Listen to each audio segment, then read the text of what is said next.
പടിഞ്ഞാറവേമ്പലൂർ Shri Sai വിദ്യാഭവനിൽ chess tournament സംഘടിപ്പിച്ചു. പിയമ്പലൂർ ശ്രീ സായി വിദ്യാഭവനിൽ സംഘടിപ്പിച്ച chess ടൂർണമെന്റിൽ 1ാം ക്ലാസ് മുതൽ 10ാം ക്ലാസ് വരെയുള്ള 100-ൽ പരം കുട്ടികൾ പങ്കെടുത്തു. 7 റൗണ്ടായാണ് മത്സരം പൂർത്തീകരിച്ചത്.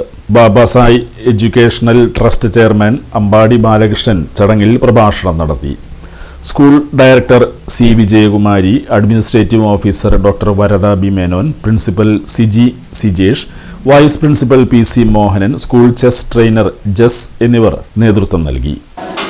ശ്രീ സായി വിദ്യാഭവൻ എല്ലാ പ്രാവശ്യവും ഒരുപാട് പ്രോഗ്രാംസ് നമ്മുടെ കുട്ടികൾക്ക് വേണ്ടി ഓർഗനൈസ് ചെയ്യാറുണ്ട്. അത് അവരുടെ ഒരു ഹോളിസ്റ്റിക് ഡെവലപ്മെൻറ്റിൻ്റെ ഭാഗമായി തന്നെയാണ് കാണാറ്. അപ്പോൾ ഇപ്രാവശ്യം ഇന്നിവിടെ ഒരു ചെസ് ടൂർണമെൻറ്റ്, അതായത് നമ്മളുടെ സ്കൂളിലെ കുട്ടികൾക്ക് മാത്രം ഒരു ചെസ് ടൂർണമെൻറ്റാണ് ഇവിടെ ഇപ്പോൾ ഓർഗനൈസ് ചെയ്തിരിക്കുന്നത്. ജസ്റ്റ് ലൈക്ക് ഒരു അക്കാഡമിക് അല്ലെങ്കിൽ ഒരു ഫോമൽ ചെസ് ടൂർണമെൻറ്റ് എന്നുള്ള രീതിയിലുള്ള എല്ലാ സജ്ജീകരണങ്ങളും ഇവിടെ ഒരുക്കിയിട്ടുണ്ട്.